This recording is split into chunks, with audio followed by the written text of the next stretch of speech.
welcome. You're with us for a very special conversation as we take a look at India 2030. What's in store? And, we take a look through budget analysis as well. Joining us, a very special guest. We got Vivek Bindra, the founder and CEO of Bada Business. He's a motivational speaker, an inspiration. He's someone who a lot of entrepreneurs look to for guidance. He's broken lots of Guinness records, and I'm sure he'll tell you a lot more about what Bada Business is all about and how you can also really access some learnings through it.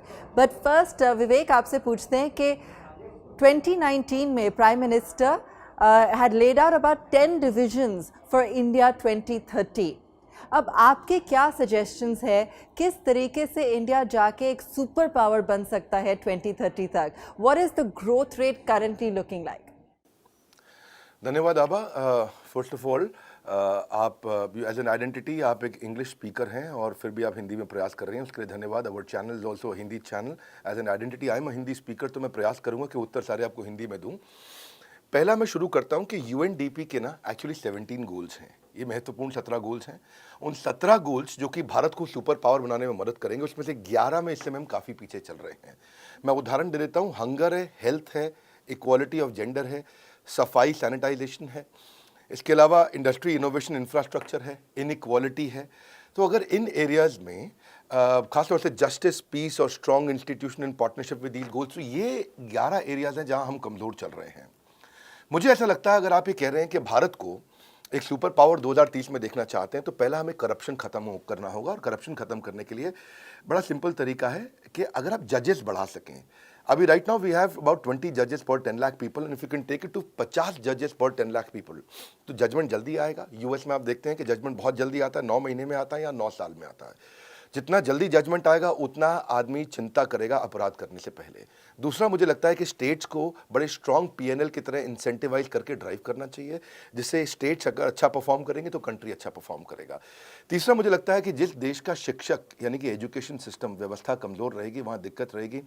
तो अगर हम faculties को government school के अंदर incentivise करें उनके बच्चों की परफॉर्मेंस के बेसिस पे, तो रिजल्ट्स बहुत अच्छे आ सकते हैं। कि जितने बच्चे आपकी क्लास में सरकारी स्कूल के अंदर अच्छा परफॉर्म करते हैं, बेसिस हम सरकारी स्कूल के टीचर्स को भी इंसेंटिवाइज कर सकें। टीचर ट्रेनिंग बजट को बढ़ाना चाहिए।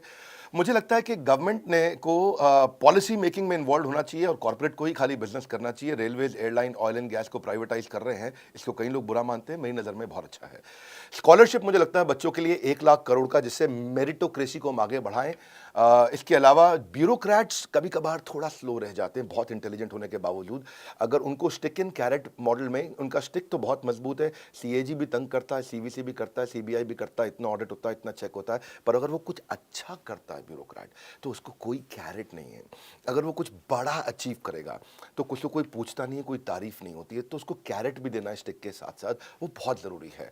और फाइनली मैं कहूँगा कि आप लेबर इंटेंसिव बिजनेस में आप आउटकम ड्रिवन इंसेंटिवाइजेशन लेके आते हैं, हेल्थ केयर को अफोर्डेबल बनाते हैं। बेसिकली ये मेरा एक बड़ा फेवरेट सब्जेक्ट है। रेड टेपिज्म को अगर रेड कारपेट कर सकें, अगर आप बिजनेस को इंसेंटिवाइज कर सकें लर्निंग के साथ में, टैक्सेस को थोड़ा रैशनलाइज कर सकें, ये कुछ मेरा फेवरेट सब्जेक्ट है। तो इसमें मैं ज़्यादा बात भी करता हूँ और काफ़ी ज़्यादा बात करता हूँ। मुझे लगता है कि I will answer more in your next questions. जी, India is producing so many unicorns. हर 9 दिन के करीबन एक नया यूनिकॉर्न शेप ले रहा है। But when we take a look at ease of doing business और ईज ऑफ स्टार्टिंग बिजनेसेस, हम फिर भी बहुत पीछे हैं। ये कैसे सॉल्व हो सकता है? बहुत अच्छा। मैं उत्तर से पहले बता दूं, ना पक्ष ना विपक्ष। I will not actually favour any government, I will only talk about the main principles which are important. Ease of doing business के अंदर हम 63 हैं, आपने ठीक बोला, आउट ऑफ 190 कंट्रीज। लेकिन स्टार्टिंग बिजनेस में यानी कि हम शुरू करने ही नहीं दे रहे हैं अपने बिजनेसेस को भारत के अंदर। आज माइक्रो एंटरप्रेन्योरशिप जो गाँव के अंदर या 1 लाख की पॉपुलेशन के छोटे इलाकों में किया जा सकता था, उसमें हमारी रैंक 136 है, 190 देशों में बहुत पीछे हैं। सिंगल विंडो क्लियरेंस की मुझे लगता है काफ़ी कमी है। रेस्टोरेंट शुरू करने के लिए 45 डॉक्यूमेंट चाहिए आपको, लेकिन गन खरीदना बहुत आसान है हमारे देश में। गन के लिए आपको कम लाइसेंसेस चाहिए होते हैं। टैक्सेस भी इस समय लोग नहीं पे कर रहे हैं। 115 रैंक आ रही है 190 देशों के बीच में। और सबसे ज़्यादा बुरा जो मुझे हमेशा लगता है वो है एनफोर्सिंग कॉन्ट्रैक्ट, यानी कि ईमानदारी, यानी कि कॉन्ट्रैक्ट किया है तो उसको पूरा किया जाए, जो वचन दिया उसको निभाया जाए। उस मामले में प्राइवेट कंपनीज भी बहुत पीछे रह गई हैं। इंडिया जो है इसमें काफ़ी पीछे देखा जा रहा है। तो ये अगर आपको चाहिए कि हम स्टार्टअप्स को इम्प्रूव करें तो पहले ये समझते हैं कि ये देखो, आदमी वहीं फोकस करता है जहां पे उसको लगता है कि रिजल्ट आएगा, और स्टार्टअप्स में रिजल्ट आ रहा है, ऑलरेडी बहुत अच्छा रिजल्ट आ रहा है। India is the third largest ecosystem. 60,000 हमारे देश में स्टार्टअप्स हो चुके हैं और $42 बिलियन पिछले साल के मुकाबले, जो कि $11 बिलियन था, इस साल हमने $42 बिलियन हमने रेज किया है, नियरली 4 टाइम्स, 4 गुना ज़्यादा फंड रेज किया है। 46 यूनिकॉर्न नए ऐड हो गए हैं, यानी कि 90 यूनिकॉर्न है, हर 9 दिन में एक यूनिकॉर्न बन रहा है। पर जो टैक्स हॉलिडे सरकार ने दिया, मुझे लगता है वो कमज़ोर है। जो टैक्स हॉलिडे सरकार ने एक्सटेंड किया, मुझे लगता है कि क्योंकि जो स्टार्टअप है वो पहले तो लॉस में ही रहता है। आपने 3 साल का उसको टैक्स का बेनिफिट दिया, 3 साल बाद वो प्रॉफिट में आता है, टैक्स ले लेते हो। तो अगर उसको एक्सटेंड कर सकें, दुबई में टैक्स हॉलिडे 50 साल का है, एटलीस्ट इसको 5 साल एक्सटेंड किया जाना चाहिए था, उससे बेनिफिट होता। अब इन्वेस्टर स्टार्टअप में, उसको भी कुछ फायदा मिलना चाहिए। इन्वेस्टर अगर बॉम्बे स्टॉक एक्सचेंज में कहीं जाकर के वहां इन्वेस्ट कर रहा है तो उसको लॉन्ग टर्म गेन पे यहाँ पे 10% का टैक्स है और स्टार्टअप इकोसिस्टम में 20% है। मुझे लगता है इसको रैशनलाइज करना चाहिए। सिंगापुर में जीरो कैपिटल गेन पे टैक्स है, इसीलिए सिंगापुर कई जगहों में बहुत अच्छा है हमसे। मुझे ऐसा लगता है इससे ज़्यादा इन्वेस्टर्स हम ला सकेंगे। इंक्यूबेटर एक्सेलरेटर, इसके लिए दिल्ली सरकार ने अभी कुछ काम करना शुरू किया, भारत सरकार ने किया, पर बहुत ज़रूरत है। 2400 एक्सेलरेटर्स इस समय चाइना के पास है, इंक्यूबेटर हैं, 1500 अमेरिका के पास है, भारत के पास केवल 300 है। तो यंग पॉपुलेशन है, इसके लिए काम करना चाहिए। हमारे को ज़्यादा इकोसिस्टम को मजबूत करना चाहिए, जिससे ये बेनिफिट मिल सकता है। और हमने भी इस पे काफ़ी काम किया है। अब if you allow and if I may I can add what we have done. हमने बड़ा बिजनेस का कम्युनिटी बना दिया है। आप देखते हैं कि फेसबुक है फ्रेंड्स फैमिली के लिए, इंस्टाग्राम है पिक्चर शेयर करने के लिए, यूट्यूब है, लिंक्डइन जॉब्स के लिए है, ट्विटर इस समय पॉलिटिकल सोशल ओपिनियन के लिए है, लेकिन एंटरप्रेन्योर्स के लिए कोई कम्युनिटी नहीं है। सिलिकॉन वैली से कम्युनिटीज इंडिया आई है, इस बार पहली बार भारत से कम्युनिटी पूरी दुनिया जा रही है। हमने एक फेसबुक, एक लिंक्डइन बना दिया है एंटरप्रेन्योर्स के लिए। हमारी बड़ा बिजनेस ऐप, जो नई ऐप हमने अभी लॉन्च किया है 1 महीना पहले, उसको लोग डाउनलोड कर रहे हैं।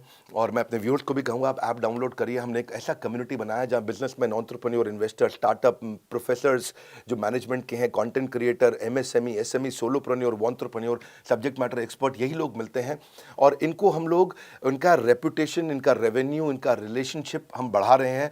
और क्योंकि रेलेवेंट ऑडियंस नहीं थी एंटरप्रेन्योर के लिए कोई, फेसबुक में सब फ्रेंड्स एंड फैमिली थे। कोई लोकल लैंग्वेज में लीड जनरेट करना है, उनको बिजनेस को बड़ा करना है, उसके लिए कोई सपोर्ट नहीं था। तो हमने ऐसा एक कम्युनिटी बनाया और यहाँ पे मुझे लगता है कि लोगों के 1 लाख फॉलोअर पहले 100 दिन में बन जाते हैं। लोग बहुत तेज ग्रो कर रहे हैं। ये हमने एक फ्री कम्युनिटी है बेसिकली, जैसे फेसबुक करता है, जैसे लिंक्डइन काम करता है, ऐसे ही हमने बड़ा बिजनेस ऐप बना दिया है। तो यहाँ पे आप आके management, investing, technology, manufacturing, motivation, HR, legal, strategy, execution, सब कुछ सीख सकते हैं। यहाँ पे आकर के लोग काफ़ी कॉन्टेंट बना रहे हैं, डाल रहे हैं यहाँ पे, और लोगों को बेनिफिट मिल रहा है।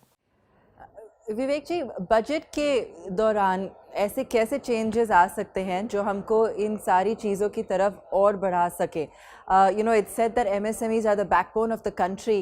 Has the budget or any of the initiatives that have been mentioned suggested that they can strengthen the MSME infrastructure? MSME infrastructure के लिए thank you very much for this question, is very important, क्योंकि backbone है। आपने जैसा बताया अभी आभा जी, 2 लाख करोड़ का इस समय एलोकेशन किया गया है कोलैटरल फ्री लोन के लिए। Emergency credit line guarantee scheme है, उसको भी 50,000 करोड़ का एक्सपेंशन मिला है, 2023 तक किया गया है। ये देखने में अच्छा है, लेकिन प्रोवाइडेड अगर ये लोन लोगों को मिल सके। बैंक इस समय लोन दे नहीं रहा। आपकी 59 मिनट्स की भी स्कीम है। ओवरऑल अगर आप इकोसिस्टम को समझें, क्योंकि आपने एमएसएमई की बात किया है, तो मैं ये बताना चाहूँगा कि 3.5 करोड़ एमएसएमई है चाइना के अंदर और हमारे पास 7 करोड़ एमएसएमईज हैं। हम उनसे डबल हैं, लेकिन उनका कंट्रीब्यूशन जीडीपी पर 60% है और हमारा 30% है, यानी कि हम हाफ हैं कंट्रीब्यूशन के मामले में। इसको टोटल देखेंगे ध्यान से तो ये 1/4 हो जाता है। आज अगर आप देखोगे 18,000 एमएसएमई हर दिन चाइना में शुरू हो रहे हैं, हमारे देश में 1 ही हज़ार शुरू हो पा रहे हैं। कहाँ 18,000 पर डे, कहाँ 1,000 एमएसएमई पर डे। तो इकोसिस्टम में बहुत डिफरेंस है। मुझे मुझे लगता है कि रजिस्ट्रेशन बढ़ाना चाहिए। 13 करोड़ हैं, 13 करोड़ में से 6.5 करोड़ रजिस्टर्ड हैं, बाकी रजिस्टर्ड नहीं, कच्चे में बिजनेस कर रहे हैं। साधारण भाषा में बोलूँ मैं, इनफॉर्मल मार्केट जिसको हम कहते हैं अंग्रेजी में। और इनफॉर्मल मार्केट में उस बेचारे को लोन भी जो है 24% 36% पे मिलता है। अगर सरकार रजिस्ट्रेशन कराए तो 7% 9% पे उसको लोन मिल जाएगा। गवर्नमेंट को जीएसटी भी मिलता है, टैक्सेस मिलते हैं। गवर्नमेंट कितना ग्रो करता है। मुझे लगता है स्कूल, खाली पड़ी बिल्डिंग्स को इस्तेमाल करना चाहिए local hub and spoke model में। एमएसएमई की अगर आप बात करते हैं तो मुझे लगता है कि कैपेसिटी डेवलपमेंट पे अगर एंटरप्रेन्योर्स के साथ काम करें और कंपलसरी कर दें एक एमएसएमई की एजुकेशन को और उसको पीएलआई दे दें उसके लिए। जैसे सर्व शिक्षा अभियान है, उसमें मिड डे मील एक इंसेंटिव है कि गरीब बच्चा आता है उसको मिड डे मील फ्री खाना मिलता है, वो पढ़ता है नगर निगम बाल माध्यमिक विद्यालय। ऐसे ही अगर एमएसएमई को भी अगर आपने एजुकेशन को इंसेंटिव कर दिया, वहां पे इंसेंटिवाइजेशन कर दिया, वो सीख गया तो वो टैक्स भी देगा, डिफॉल्ट भी नहीं करेगा, लोन सारे चुकाए जाएंगे और गवर्नमेंट के लिए ग्रोथ है। तीसरा, मैं इसमें 5 सुझाव दूंगा आपको। तीसरा सुझाव जो मुझे लगता है कि जो मैंने बताया डिस्प्यूट रेजोल्यूशन, यहाँ पे बहुत सारे केसेस हो जाते हैं, लोग पैसा नहीं चुकाते हैं, लौटाते हैं। इसमें तो हम Pakistan, Nepal, Iraq, Zambia, Vietnam, Mexico, इनसे भी पीछे चल रहे हैं, 163वीं रैंक पे हैं। उसके लिए ऐसे एमएसएमई रिकवरी नहीं कर पा रहे। एमएसएमई समाधान योजना देश में हमारी सरकार ने लागू तो किया है, पर वो लगभग फेलियर के नज़दीक मैं उसको मानता हूँ। 1 लाख केस आता है तो उसमें 10,000 सेटल होता है, 90,000 सेटल नहीं हो पाता है, 30,000 तो रिव्यू में रह जाता है। तो किसी प्रकार से अगर हम लोग ऐसा कर सकें कि कुछ कॉरपोरेट लॉ के अराउंड हम लोग और काम कर सकें और नंबर ऑफ जजेस अगर हम और बढ़ा सकें इस एरिया में, और वो किस चीज़ के लिए, मुझे लगता है कि ऑल्टरनेट डिस्प्यूट रेजोल्यूशन मैकेनिज्म आ जाए हमारे लीगल सिस्टम में तो काफ़ी बेनिफिट मिल जाएगा। और एक क्लस्टर डेवलपमेंट पे अगर आप ध्यान दें, क्लस्टर डेवलपमेंट पे इस साल काम भी हुआ है, बात भी किया गया है। क्योंकि देखिए cluster one station one product जो इस बार निर्मला सीतारमण जी ने लॉन्च किया, मुझे उसके लिए काफ़ी खुशी है। मेरी एक्सपेक्टेशन भी इसमें कुछ पूरी हुई है। चाइना में 100 से ज़्यादा ऐसे स्पेसिफिक जोन है, फर्नीचर का शहर, कपड़ों का शहर, मोबाइल का शहर, बिजली का शहर, टॉयज़ का शहर, टाइल्स का शहर। भारत में इसकी बहुत ज़रूरत है और अगर ये हो जाए, एक ही जगह पर बिजनेस होगा तो लॉजिस्टिक्स का खर्चा बचेगा, फॉरेन करेंसी आएगा, बाहर से विदेश। Yes, it'll lead to lots of benefits. आप स्टार्टअप गुरु का अवतार भी लेते हैं spot funding show horses table पे। ऐसे प्लेटफॉर्म कैसे चेंज कर सकते हैं बिजनेसेस का फ्यूचर? फंडिंग इज अ की प्रॉब्लम फेस्ड बाय स्टार्टअप्स, जैसे सबको पता ही है। हाँ, हमने एक हॉर्सेस टेबल एक प्रोग्राम लॉन्च किया है और वो हमारे चैनल पे और जीएनटी पे आता है, हॉर्सेस टेबल। उसके हमने 23 एपिसोड डाले हैं, आखिरी एपिसोड अभी खत्म हुआ है। फंड रेजिंग के लिए ये on the spot reality funding show हमने लॉन्च किया। 23 एपिसोड्स में हमने करोड़ों रुपए का फंड एक स्टार्टअप को दिया। I think that's a deal. That sounds Ipsy, great. Are you okay with 80 crores? ठीक है, we'll go ahead with that. 6 और 7 करोड़ की इन्वेस्टमेंट के साथ ये बन गई है इंडिया की सबसे बड़ी स्पॉट फंडिंग इन्वेस्टमेंट। सोचो आप, सिंपल भाषा में एक आम आदमी को ये लगता है कि मेरे को आइडिया देके पैसा मिल सकता है, कितनी बड़ी बात है। So we are creating that hope. हम लोग भांग से प्रोडक्ट्स बनाते हैं। We manufacture charcoal briquette. हमारे मास में एक एक्सजेल फैन यूनिट है। हम लोग गधी के दूध से ब्यूटी प्रोडक्ट्स बनाते हैं। सुनील शेट्टी जो बॉलीवुड के एक्टर है, उनका production company TV today network और बड़ा बिजनेस, इन तीनों की पार्टनरशिप में हमने इसको लॉन्च किया। हॉर्सेस टेबल, जो जीता वही सिकंदर, भारत का सबसे बड़ा रियलिटी फंडिंग शो। यहाँ पे आपको मेंटर, कोच, एडवाइजर, पैसा, स्टार्टअप गुरु सब मिलते हैं। मेरा रोल एक स्टार्टअप गुरु का है इसमें। मैं आता हूँ एज ए स्टार्टअप गुरु, यहाँ पे आकर के आप क्राई नहीं करेंगे, दोबारा ट्राई करेंगे। आप स्ट्रांगली मेंटल होने की जगह जहाँ हो जाते हैं लोग, आप मेंटली स्ट्रांग हो जाएंगे। आपके लिए होपलेस एंड आपको एंडलेस होप क्रिएट करके देगा। देखिए जो फंडिंग है ना, वो मिल नहीं पा रही है लोगों को। एंजल इन्वेस्टमेंट में मिलने में कितना तकलीफ आ रहा है आज। Lead angel, India angel, Mumbai angel, Chennai angel, बहुत कुछ है, लेकिन 2% लोगों को पैसा मिलता है। इसीलिए हमने इसको चालू किया और इसमें स्मार्ट कैपिटल मिल रहा है। बड़ा बिजनेस आकर के लाइफ टाइम मेंबरशिप देता है, ट्रेनिंग देता है, कोर्सेज देता है स्टार्टअप्स को। आज इन्वेस्टर्स आपके साथ इन्वेस्ट करें या नहीं करें, मैं आपको पर्सनल मेंटरिंग के लिए जरूर इन्वाइट करूंगा। हम आपको अपने प्लेटफॉर्म पे प्रमोट करेंगे ताकि आप अपने स्त्री प्लेटफॉर्म को आगे लेके जाएं और महिलाओं को और एम्पावर करें। मैं आपको हमारे 75 डिफरेंट प्रॉब्लम सॉल्विंग कोर्सेज हैं हमारे, आपको लाइफ टाइम मेंबरशिप के साथ वो अपनी तरफ से कॉम्प्लीमेंट्री ऑफर करना चाहूंगा। तो ये हमने काफ़ी काम किया इसके अराउंड और आई थिंक वो लोगों ने वीडियोस को बहुत पसंद किया। मैं व्यूअर्स को बोलूँगा कि 23 एपिसोड हैं, इनमें कुछ एपिसोड्स तो बहुत इंस्पिरेशनल है, आप जाके देखना चाहिए। आप जीएनटी पे या हमारे चैनल पे देख सकते हैं। एक बहुत करेज मिलता है और सीरियस प्रोग्राम है। मतलब ऐसा नहीं है कि हमने इसको बड़ा एक बिग बॉस टाइप हो हल्ला किया है। एक सीरियस कॉन्टेंट हमने यहाँ आकर के बिल्ड किया है कि जिसमें आप देखें कि एक एक्चुअली क्या है, आज स्टार्टअप को पता चल जाता है कि इन्वेस्टर्स कैसे बिहेव करेगा और इन्वेस्टर से मुझे मांगना क्या है, इक्विटी देनी कैसे है। ऑल राइट एंड आखिरी में मैं आपसे ये भी पूछना चाहूँगी कि जॉब क्रिएशन सबके माइंड पे है, सबसे इम्पॉर्टेंट है। आपको लगता है कि बजट ने इस बारी इसको ठीक से एड्रेस किया है? आगे जाके हमारे कंट्री पे इम्पैक्ट क्या हो सकता है, ग्रोथ पे क्या हो सकता है? और आप बड़ा बिजनेस पे भी इतना सब कुछ करते हैं एंटरप्रेन्योरशिप के लिए, स्किलिंग के लिए, तो कैसे ये सब चीज़ें आगे जाके और आगे बढ़ के इकोसिस्टम को इम्प्रूव कर सकते हैं? दो प्रश्न हैं आपके। एक, गवर्नमेंट ने क्या किया इस बार जॉब क्रिएशन के लिए, दूसरा बड़ा बिजनेस क्या करता है। पहले मैं गवर्नमेंट का बता देता हूं। गवर्नमेंट जॉब क्रिएशन के लिए अपस्किलिंग, रीस्किलिंग बहुत कर रहा है। 3000 करोड़ रुपए इन्वेस्ट करता है, लेकिन केवल 2% स्किल्ड लेबर है। इसका मतलब क्या हुआ? चाइना में 30% स्किल्ड है, इंडिया में 2% है। इसका अर्थ क्या हुआ? इसका अर्थ यह हुआ कि हमारे प्रोग्राम्स इफेक्टिव नहीं है। तभी आप देखते हैं कि टिम कुक आके पब्लिकली स्टेटमेंट देते हैं कि क्राफ्ट्समैनशिप और सोफिस्टिकेशन लेबर की मुझे चाइना में मिलती है, इसलिए मैं चाइना में ही काम करना चाहता हूँ, वहाँ फैक्ट्री लगाना चाहता हूँ। तो यहाँ पे जो है ना, इफेक्टिव नहीं है हमारा प्रोग्राम। इफेक्टिव अगर उसे करना है तो आपको रिफॉर्म लेके आना है, पैच वर्क नहीं। और रिफॉर्म के लिए आपको ईज ऑफ डूइंग बिजनेस पे काम करना चाहिए। ईज ऑफ डूइंग बिजनेस के लिए मैं अगर क्विक आपको 7-8 आइडियाज दे सकूं, पहला, रजिस्ट्रेशन को तेज करना चाहिए। दूसरा, बिना बात के रेगुलेशन से उनको हटाना चाहिए। तीसरा, जैसे आधार है ऐसे ही बिजनेस का यूनिक एंटरप्राइज नंबर होना चाहिए। अगर बिजनेस का यूनिक एंटरप्राइज नंबर होगा तो ये नहीं कि अभी जीएसटी लेके आ, अभी पैन नंबर, अभी ये नंबर, अभी वो नंबर, अभी ऐसा नंबर, एक नंबर सारा काम हो जाए। अब मैं इसके बाद बोलूंगा कि कमर्शियल कोर्ट ले आएं। कमर्शियल कोर्ट्स आ जाते हैं तो डिस्प्यूट फटाफट खत्म होते हैं, ज़्यादा बढ़ने चाहिए।